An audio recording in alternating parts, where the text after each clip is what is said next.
Hello વિદ્યાર્થી મિત્રો, આજે આપણે પહેલા ચેપ્ટરનો અગત્યનો ટોપિકની વાત કરશું, પ્રત્યક્ષ અને પરોક્ષ કરવેરા.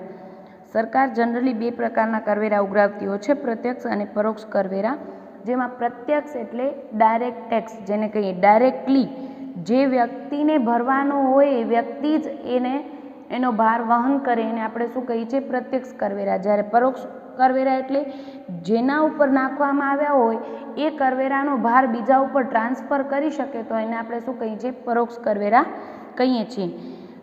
વિગતે વ્યાખ્યા જોઈએ તો પ્રત્યક્ષ કરવેરાની વ્યાખ્યા છે, જે કરવેરા જે વ્યક્તિ પર નાખવામાં આવ્યા હોય તેનો ભાર તે જ વ્યક્તિ ભોગવે તો તેને આપણે સીધા કરવેરા કે પ્રત્યક્ષ કરવેરા કે જેને ડાયરેક્ટ ટેક્સ કહીએ છીએ. દાખલા તરીકે ખાસ એનું મુખ્ય ઉદાહરણ આવકવેરો, ઇન્કમ ટેક્સ, જે આપણે આપણા સેમ 3 અને 4માં ભણવાના છીએ. એક વ્યક્તિની, એક એસએસસીની પોતાની આવક ઉપર જે કરવેરો લાદવામાં આવે છે એને આપણે કહીએ છીએ આવકવેરો. પછી સંપત્તિ વેરો, જે 1/4/2016થી નાબૂદ કરવામાં આવ્યો છે. સંપત્તિ વેરો પણ ડાયરેક્ટ ટેક્સ જ હતો. અને બક્ષિસ વેરો, આ બધા ઉદાહરણ શેના કહી શકાય? પ્રત્યક્ષ કરવેરાના. અને એમાં ખાસ મુખ્યત્વે તો આવકવેરો એ આપણે પ્રત્યક્ષ વેરા તરીકે ઓળખતા હોઈએ છીએ. જ્યારે પરોક્ષ કરવેરો એટલે શું? તો કે જે કરવેરા જેના પર નાખવામાં આવ્યા છે તેનો ભાર તે વ્યક્તિ બીજા પર પસાર કરી શકે, ટ્રાન્સફર થઈ જાય તો એને શું કહેવાય? પરોક્ષ કરવેરા કહેવાય છે. કેટલાક ઉત્પાદનો પર લાદવામાં આવતી એક્સાઇઝ જકાત, માલ અને સેવા કર, જે જીએસટી કહીએ છીએ, ગુડ્સ એન્ડ સર્વિસ ટેક્સ હમણાં આવ્યો છે, ઇનડાયરેક્ટ ટેક્સ એટલે કે પરોક્ષ કરવેરાનું ઉદાહરણ છે. કસ્ટમ ડ્યુટી વગેરે આપણા પરોક્ષ કરવેરાના ઉદાહરણ કહી શકાય. હવે તમને પૂછાતું હોય છે પ્રત્યક્ષ અને પરોક્ષ કરવેરા સમજાવો અને એના ફાયદા કે ગેરફાયદા પૂછાતા હોય છે. આપણે પહેલે વાત કરીએ પ્રત્યક્ષ કરવેરાના ફાયદા અને ગેરફાયદા, ત્યારબાદ વાત કરીશું પરોક્ષ કરવેરાના ફાયદા અને ગેરફાયદાની.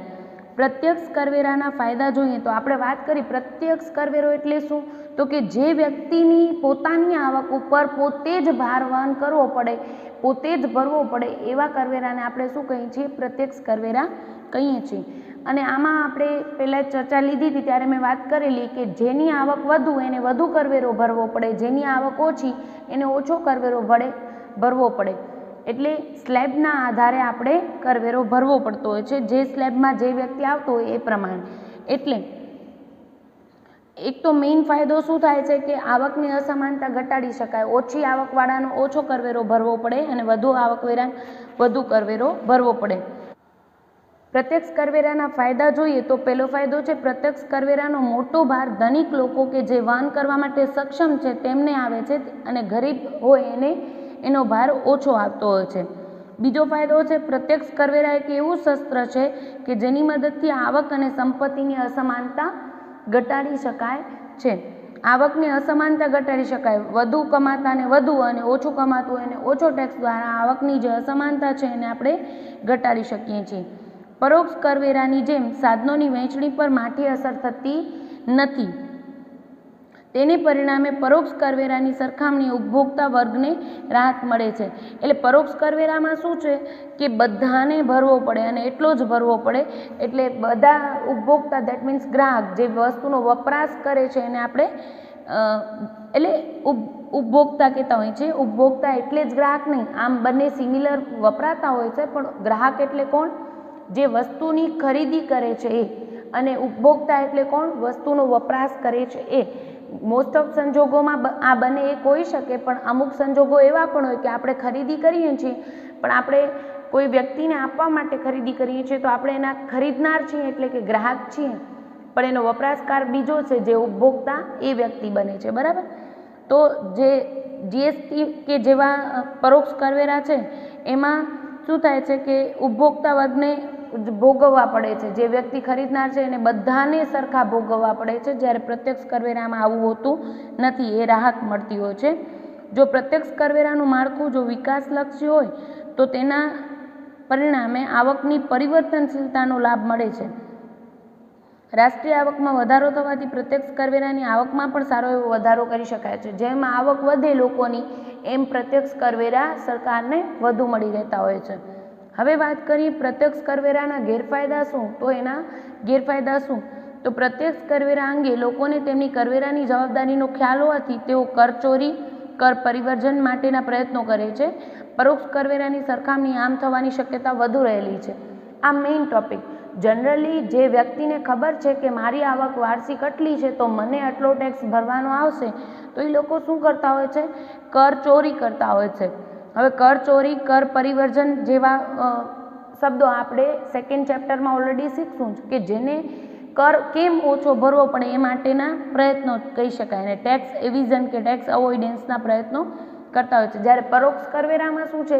દરેકે ભરવાનો જ છે, એટલે બધા ઉપર આ ભાર આવતો જ હોય છે ને સરખો આવતો હોય છે, એટલે એ લોકો એમાં એક તત્વ રહેતું નથી. કરચોરીનો પ્રયત્ન પરોક્ષ કરવેરામાં રહેતો નથી. જ્યારે પ્રત્યક્ષ કરવેરામાં શું છે કે ખબર છે કે મારી એટલી આવક થશે તો મને આટલો ટેક્સ ભરવો પડશે, એટલે લોકો કરચોરી પણ કરતા હોય છે. સામાન્યતઃ પ્રત્યક્ષ કરવેરાની રકમ એક સાથે કે એડવાન્સમાં ભરવાની થતી હોવાથી વેરો ચૂકવનાર માટે અગવડ ભરેલી છે. પરોક્ષ કરવેરામાં શું હોય છે? જે વસ્તુ તમે ખરીદો છો, આજે જે વસ્તુ આપણે ખરીદીએ છીએ એમાં જીએસટી ઇન્ક્લુડ જ હોય છે, એટલે આપણે ટેક્સ ભરીએ છીએ પણ એનો આપણે ખ્યાલ હોતો નથી. પરોક્ષ કરવેરો આપણે રોજે રોજ ભરીએ છીએ પણ એનો આપણે ભાર એક સાથે નથી આવતો, એટલે આપણે ખ્યાલ નથી આવતો. જ્યારે પ્રત્યક્ષ કરવેરામાં શું થાય છે કે એક સાથે કે એડવાન્સ રકમ ભરવાની થાય, એટલે આપણે એક સાથે ભરવાનું થાય તો ચૂકવનાર માટે એ અગવડ પણ ઉદ્ભવતી હોય છે. પ્રત્યક્ષ કરવેરાની અન્ય અસર લોકોની કામ કરવાની વૃત્તિ અને બચત કરવાની ઈચ્છાને પણ પ્રભાવિત કરે છે. શા માટે? તો કે એવું જણાવ્યું છે કે આવક પર વધુ ભારે કરવેરાને પરિણામે કામમાંથી મળતું વળતર આરામમાંથી મળતા વળતર કરતાં ઘટી જાય છે. ઘણીવાર તો એવું બને છે કે કામ ન કરીએ તો ઓછો ટેક્સ ભરવો પડે, કામ કરીએ તો વધુ કમાણીના કારણે વધુ ટેક્સ વહન કરવો પડે.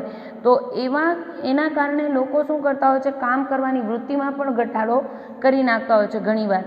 પ્રત્યક્ષ કરવેરાને પરિણામે કર ચૂકવનારની ખરીદ શક્તિમાં ઘટાડો થવાથી વસ્તુની માંગ અને કિંમતમાં પણ ઘટાડો થતો જોવા મળે છે.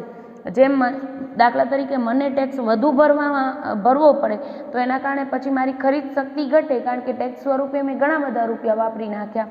તો એવા સંજોગોમાં ખરીદ શક્તિમાં ઘટાડો થાય તો એ કિંમતને અને માંગને પણ અસર કરતા જોવા મળે છે. આ આપણે વાત કરી પ્રત્યક્ષ કરવેરાના ફાયદા અને ગેરફાયદા. હવે વાત કરી પરોક્ષ કરવેરાના ફાયદા અને ગેરફાયદાની. તો આપણે વ્યાખ્યામાં જોયું એમ પરોક્ષ કરવેરા કોને કહેવાય? તો કે એવા કરવેરા કે જે વ્યક્તિ ઉપર ટેક્સ લગાવવામાં આવે છે એ પોતે બીજા ઉપર એનો ભાર ટ્રાન્સફર કરી શકે છે કે બીજા ઉપર લાદી શકે છે, તો એને આપણે શું કહીએ છીએ? પરોક્ષ કરવેરા કહીએ છીએ. જેવું કે એક્સાઇઝ, જકાત, કસ્ટમ ડ્યુટી. પણ અત્યારે મુખ્યત્વે પરોક્ષ કરવેરામાં આપણે ખ્યાલ છે એમ one nation one tax GST આવી ગયું છે, એટલે ઘણા બધા કરવેરા એક સાથે મર્જ કરીને એક જ ટેક્સ કરવામાં આવ્યો છે, જેની ચર્ચા હમણાં જ આપણે આ લેક્ચરમાં લઈશું. ઘણા બધા ટેક્સને મર્જ કરીને એક ટેક્સ કરી દેવામાં આવ્યો છે, જીએસટી. પણ એ બધા શું છે? પરોક્ષ કરવેરા. એટલે એક વ્યક્તિને એ ઉપભોક્તાને ભોગવવાનો આવે. શું કરવામાં આવે? ઉત્પાદકો એ કોના ઉપર લાદી દે? જથ્થાબંધ વેપારી ઉપર. જથ્થાબંધ વેપારી છૂટક વેપારી ઉપર, ને છૂટક વેપારી જીએસટીનો ભાર કોના ઉપર લાદી શકે? ગ્રાહક કે ઉપભોક્તા ઉપર લાદી શકે છે. બરાબર. હવે વાત કરીએ પરોક્ષ કરવેરાના ફાયદા અને ગેરફાયદા. તો કે પહેલે ફાયદા જોઈએ છે. પરોક્ષ કરવેરાના ફાયદા. જે વસ્તુઓ અને સેવાઓના વ્યવહાર ખરીદ વેચાણ થાય છે તેમાં પરોક્ષ કરવેરાની રકમ સમાયેલી હોવાથી તેના ભારનો બહુ ખ્યાલ આવતો નથી. એ મેં હમણાં જ વાત કરી, અને મોસ્ટ ઓફ આ રીતે યાદ રાખશો તો સાવ સરળ છે. પ્રત્યક્ષ કરવેરાના જે ગેરફાયદા હતા એ પરોક્ષ કરવેરાના ફાયદાના ટોપિક્સ પણ છે, એના ઇન્ટર રિલેટેડ કહી શકાય. દાખલા તરીકે હું એમ કહું કે આપણે હમણાં જ વાત કરી કે પ્રત્યક્ષ કરવેરાનો ગેરફાયદો શું છે કે એક સાથે રકમ ભરવાની આવે છે એટલે અગવડ પડે છે અને એ ભાર લાગે છે. જ્યારે પરોક્ષ કરવેરામાં શું હોય છે? આપણે રોજ ટેક્સ ભરીએ જ છીએ પરોક્ષ કરવેરો, પણ આપણે એનો ભાર ખ્યાલ આવતો નથી. બીજું છે, જો કરવેરાનો વહીવટ અને નિયમન યોગ્ય રીતે કરવામાં આવે તો કરચોરીનું પ્રમાણ ઘટવાની વધુ તકો રહેલી છે. મોસ્ટ ઓફ કહી શકાય નહિવત રહેલી છે.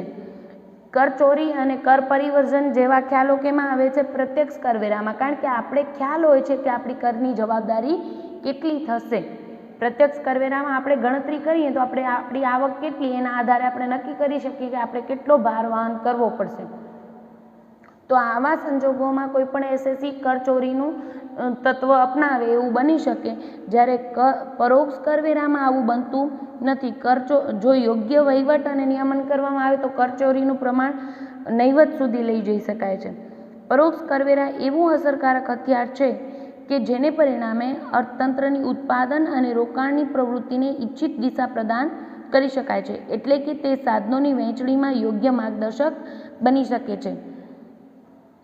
એક તો રોકાણોની પ્રવૃત્તિને આપણે યોગ્ય દિશા તરફ લઈ જઈ શકીએ, એટલે ઉત્પાદન એ પ્રમાણે કરી શકીએ અને એના આધારે આપણે શું કરી શકીએ છીએ, ઉત્પાદન કયા ક્ષેત્રનું કરવું અને કેટલું કરવું એ મુજબ આપણે સાધનોની યોગ્ય વહેંચણી કરી શકીએ છીએ. એ પરોક્ષ કરવેરાનો ફાયદો છે. હવે વાત કરીએ પરોક્ષ કરવેરાના ગેરફાયદાની. તો પેલું છે, એમ કહેવું તદ્દન સાચું છે કે પરોક્ષ કરવેરામાં વ્યક્તિની ચૂકવણી ક્ષમતાના સિદ્ધાંતનો ખ્યાલ રાખવામાં ન હોવાથી તેની નકારાત્મક અસર થાય છે. ચૂકવણીની ક્ષમતા એટલે શું? આપણે વાત કરીએ પરોક્ષ કરવેરા આપણે રોજે રોજ આપણે બધા જ ચૂકવીએ છીએ ને સરખા ચૂકવીએ છીએ. જ્યારે પ્રત્યક્ષ કરવેરામાં શું હતું, જે વધુ આવક ધરાવતો હોય વધુ ચૂકવે અને ઓછું આવક ધરાવતો હોય ઓછા ચૂકવે. જ્યારે પરોક્ષ કરવેરામાં બધાને જીએસટી જે વસ્તુ ઉપર 12% લાગતું હશે એ તો ગરીબ હશે એને એ વસ્તુ ઉપર 12% અને ધનિક હશે એને પણ એ વસ્તુ ઉપર 12%. તો આવા સંજોગોમાં શું થાય છે કે ચૂકવણીની ક્ષમતાનું ધ્યાન નથી રાખ્યું એટલે નકારાત્મક અસર ઘણીવાર આવે છે અને ગરીબોને અન્યાય કરતા છે એમ ઘણા લોકો કહેતા હોય છે કે પરોક્ષ કર છે એ ગરીબોને અન્યાય કરતા ગણાય છે. પૂરતા પ્રમાણમાં આવક એકત્ર કરવાનો હેતુ હોવાથી ગરીબો દ્વારા ઉપયોગમાં લેવાતી વસ્તુઓ પર પણ તેનો ભાર આવે છે. આ એક વિકાસ રૂંધનારી બાબત કહી શકાય. ક્લિયર? ગરીબોને અન્યાય કરતા છે એ એનો પહેલો ગેરફાયદો. બીજું છે, જો મોજશોખની વસ્તુઓ પર જ વધુ પ્રમાણમાં પરોક્ષ કરવેરા લાદવામાં આવે તો પણ સરકારને જોઈતી આવક પૂરતા પ્રમાણમાં મળતી નથી. આપણે જીએસટીના દર ભણશું ત્યારે વાત કરીશું કે રોજિંદી જરૂરિયાતની વસ્તુ ઉપર ઓછો ટેક્સ હોય, પછી ધીમે ધીમે લક્ઝરિયસ વસ્તુ હોય, બહુ મોજશોખની વધુ પડતી મોંઘી વસ્તુ હોય એના ઉપર વધુ ટકાના દરે જીએસટી લેવાતો હોય છે. એટલે ઘણા કહે છે કે ભાઈ મોજશોખની વસ્તુ ઉપર વધુ કરવેરાના દર લાદીને સરકારે અસમાનતાને ધ્યાનમાં તો રાખી જ છે, એટલે ગરીબને ઓછો અને તવંગરને કે જે મોજશોખની વસ્તુ વાપરતા લોકોને વધુ કરવેરો છે. પણ હકીકતમાં મોજશોખની વસ્તુઓ પર વધુ પ્રમાણમાં કરવેરા લાદવામાં આવે તો પણ સરકારને જેટલી જોઈએ છે એટલી આવક પૂરતા પ્રમાણમાં મળી શકતી નથી. ત્રીજો ગેરફાયદો છે, લોકોની ખરીદ શક્તિ પ્રત્યે દુર્લક્ષ સેવીને કરપાત્ર માલસામાનની વેચાણ કિંમતમાં પરોક્ષ કરવેરા સમાવવામાં આવે છે. ક્લિયર? લોકોની ખરીદ શક્તિ પ્રત્યે દુર્લક્ષ સેવીને કરપાત્ર માલસામાનની વેચાણ કિંમતમાં પરોક્ષ ખર્ચા સમાવવામાં આવે છે અને તેને પરિણામે ફુગાવાજન્ય પરિબળોને પોષણ મળે છે. જેમ વસ્તુની ફુગાવાજન્ય પરિબળોને કઈ રીતે અસર કરે, તો એક વસ્તુની ઉપર ટેક્સ લાગે એટલે કિંમત વધે અને એના કારણે કિંમત વધવાથી માલ અને મજૂરીની પડતર વધે અને પછી એ 20 ચક્ર કન્ટિન્યુઅસ ચાલુ રહે. પડતર વધે એટલે વેચાણ કિંમત વધે અને પાછી માલ અને મજૂરીની પડતર વધે. આ કન્ટિન્યુઅસ ચાલુ રહે છે એટલે છેવટે ફુગાવાજન્ય પરિબળોને પોષણ મળે છે એમ આપણે કહી શકીએ. આ વાત કરી આપણે પ્રત્યક્ષ અને પરોક્ષ કરવેરા એટલે શું અને એના ફાયદા અને ગેરફાયદાની. હવે આજના ટોપિકમાં આપણે બીજી ચર્ચા કરશું જીએસટીની, જે તમને ખ્યાલ છે એમ 1 જુલાઈ 2017થી હમણાં જ અસ્તિત્વમાં આવ્યો છે. એ પહેલાં ઘણા બધા ટેક્સીસ હતા અને દરેક ટેક્સ ભરવા માટે દરેક અલગ અલગ ઓફિસમાં જવું પડતું અને કઈ ઓફિસમાં જઈએ છીએ પછી એમાં પણ અમુક કયા પત્રકો ભરવા એની પણ ઘણા લોકોને ખ્યાલ ન હોતો. તો અત્યારે આ બધા જ વેલ્યુ એડેડ ટેક્સ હતા એને પણ વેટને પણ ભેગું કરીને આપણે જીએસટી લાવ્યા છે. One nation one tax. માલ અને સેવા કર GST, goods and service tax. બરાબર? માલ અથવા સેવાઓ અથવા તો તેના પુરવઠા પર લેવામાં આવતો કર એટલે માલ અને સેવા કર છે, પરંતુ તેમાં માણસો દ્વારા ઉપભોગમાં લેવાતા દારૂના પુરવઠાનો સમાવેશ થતો નથી. અમુક 5 વસ્તુ વીજળી છે, પછી પેટ્રોલિયમ પેદાશો છે અને દારૂના પુરવઠાનો એમાં સમાવેશ નથી થતો. એ સિવાયની વસ્તુ ઉપર પુરવઠા પર લેવામાં આવે છે, સપ્લાય ઉપર, અને ખાસ કરીને એને કહેવાય છે ડેસ્ટિનેશન બેઝડ ટેક્સ કહેવાતું હોય છે.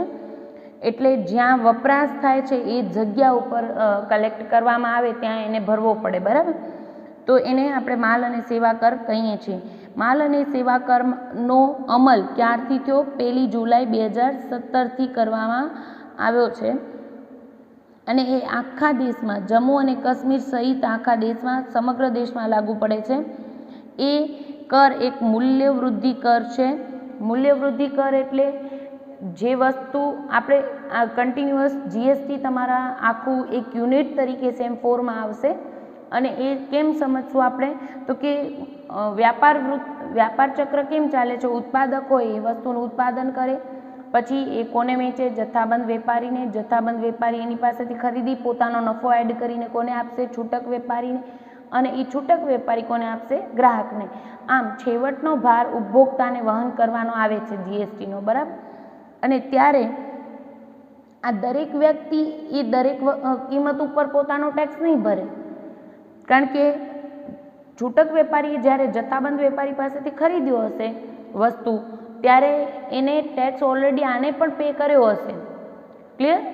ઓલરેડી છૂટક વેપારીએ જ્યારે જથ્થાબંધ વેપારી પાસેથી માલ ખરીદ્યો હશે ત્યારે એને જે વસ્તુ જેટલી કિંમતે લીધી એમાં ટેક્સ સમાયેલો જ હશે. પરોક્ષ કરવેરો છે, દેટ મીન્સ કિંમતમાં સમાયેલો જ હશે. અને પછી એ થોડોક નફો એડ કરીને કોને વેચશે? ગ્રાહકને વેચશે. અને ગ્રાહક પાસેથી પણ પોતે કુલ કિંમત ઉપર જીએસટી વસૂલ કરશે. એટલે શું થશે? પછી એમાં પોતે જે નફો એડ કર્યો, વેલ્યુ એડિશન કર્યું, પોતે જે મૂલ્ય વૃદ્ધિ કરી, ત્યાંથી ખરીદ્યા પછી પોતે જેટલી મૂલ્ય વૃદ્ધિ કરી એના ઉપર જ એને સરકારને ટેક્સ પે કરવાનો થાય. કારણ કે 100 રૂપિયાની વસ્તુ ખરીદીને 120માં વેચવું હોય તો એ 20 ઉપર જ પોતે મૂલ્ય વૃદ્ધિ કરી છે એના ઉપર જ એને ટેક્સ પે કરવાનો થાય. કારણ કે 100 ઉપર તો એને જથ્થાબંધ વેપારીને ટેક્સ ઓલરેડી પે કર્યો હશે અને એ કોને આપશે? એના ભાગનો જેટલો ટેક્સ આવે છે એ જથ્થાબંધ વેપારી સરકારને પે કરશે. છૂટક વેપારી પોતાના ભાગની મૂલ્ય વૃદ્ધિ ઉપર સરકારને ટેક્સ પે કરશે, બરાબર. એટલે મૂલ્ય વૃદ્ધિ કર વેલ્યુ એડેડ ટેક્સ ગણાય છે, કારણ કે માલ અને સેવાના ઉત્પાદન, વેચાણ અને ઉપભોગના દરેક તબક્કે ફક્ત અને ફક્ત મૂલ્ય વૃદ્ધિના ભાગ પર જ લેવાય છે. છેવટના ઉપભોક્તાએ તેનો સમગ્ર ભાર વહન કરવાનો હોય છે. પછી છે જીએસટીની બેઝિક ખ્યાલ અહીંયાથી લેશું, પછી આખો યુનિટ આપણે સેમ 4માં ભણશું. કરવેરાની માંડવાળ કઈ રીતે કરવામાં આવે? તો કે દરેક તબક્કે પુરવઠાકારને તેણે અગાઉ ખરીદેલ માલ અને સેવા અંગે ચૂકવેલ વેરાની રકમ માંડવાળનો લાભ મળે છે. દાખલા તરીકે મેં હમણાં તમને કીધું એમ, આપણે આખો સ્ટ્રક્ચર પછી સમજશું જ, પણ અત્યારે આપણે બેઝિક ઉદાહરણ લીધું સાવ સામાન્ય રીતે સમજાય રીતે, કે દાખલા તરીકે જથ્થાબંધ વેપારી પાસેથી 100માં લીધું છે ને 120માં એ છૂટક વેપારી ગ્રાહકને આપે છે, તો પોતે તો મૂલ્ય વૃદ્ધિ કેટલી કરી? ખાલી 20 રૂપિયાની. તો એના ઉપર જ એને ટેક્સ પે કરવાનો થાય સરકારને જીએસટી પેટે. પણ પહેલે એ 120ની રકમમાં એનો જે જીએસટી હશે એ માંથી માંડવાળ કરશે. સરકારને જ્યારે હિસાબ બતાવશે ત્યારે 120માંથી આ 100ની રકમ પર મેં ટેક્સ ઓલરેડી પે કરી દીધો છે, એને માંડવાળ મળશે. અને પછી નેટ 20 ઉપર એને કહેવાય ઇનપુટ ટેક્સ ક્રેડિટ કે કરવેરા અંગેની માંડવાળ. ઇનપુટ એટલે આપણે આપી દીધું છે જથ્થાબંધ વેપારીને આટલી રકમ પર, તો એને કહેવાય કરવેરાની માંડવાળ. જે સ્થળે માલના ઉપભોગ થાય છે તે સ્થળને માલનું પુરવઠાનું સ્થળ કહેવાય છે. ડેસ્ટિનેશન બેઝડ ટેક્સ યાદ રાખશું, ડેસ્ટિનેશન બેઝડ ટેક્સ છે. એટલે જ્યાં પુરવઠાનું સ્થળ હોય ત્યાં જે સરકાર હોય એને જીએસટીની આવક મળે. દાખલા તરીકે આપણે કહીએ કે મહારાષ્ટ્રથી માલ મંગાવીને ગુજરાતમાં જો પુરવઠાનું સ્થળ હોય તો જીએસટી જ્યાં લેવામાં પુરવઠાનું સ્થળ હોય ત્યાંની સરકારને એ ટેક્સ મળે છે. હવે વાત કરીએ માલ અને સેવા કર દાખલ કરવાના પરિણામે કયા કયા ટેક્સ, ટોટલ 17 ટેક્સ નાબૂદ કરીને સરકારે જીએસટી એક ટેક્સ લાવ્યો છે. એ 17 કરવેરા કયા હતા?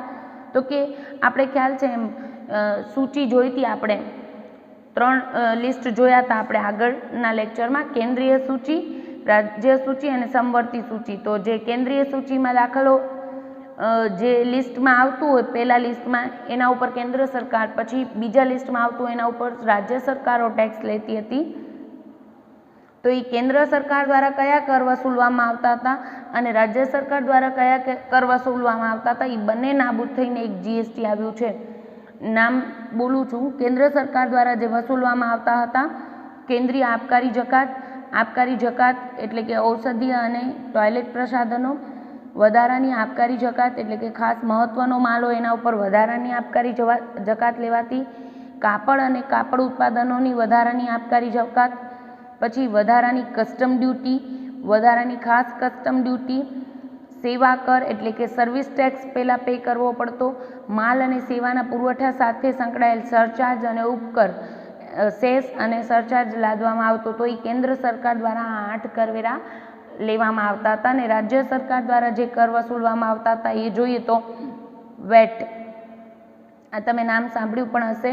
સર્વિસ ટેક્સ છે, પછી લક્ઝરી ટેક્સ છે, વેટ આ તમે નામ, પછી એન્ટરટેઇનમેન્ટ ટેક્સ છે, આ બધા તમે નામ કદાચ સાંભળ્યા પણ હશે. રાજ્ય મૂલ્યવર્ધિત વેરો, વેલ્યુ એડેડ ટેક્સ, પછી વેચાણ વેરો, સેલ્સ ટેક્સ જે પણ કદાચ તમે નામ સાંભળ્યું જ હશે. મોજશોખનો વેરો, લક્ઝરી ટેક્સ, પ્રવેશ કર, મનોરંજન કર, એન્ટરટેઇનમેન્ટ ટેક્સ, જાહેરાત પર કરવેરા, ખરીદી પર વેરો, લોટરી, દાવ અને જુગાર પર કર, તેમજ માલ અને સેવાઓના પુરવઠા સાથે સંકળાયેલ રાજ્ય સરકારના સરચાર્જ અને સેસ, આ બધા જ કરવેરા નાબૂદ કરીને એક ટેક્સ લઈ આવ્યા છે જીએસટી, જે 2017થી લાગુ પડેલું છે. આ સિવાયના નેક્સ્ટ લેક્ચરમાં આપણે કર ભરવાની અલગ અલગ રીતોની ચર્ચા કરીશું.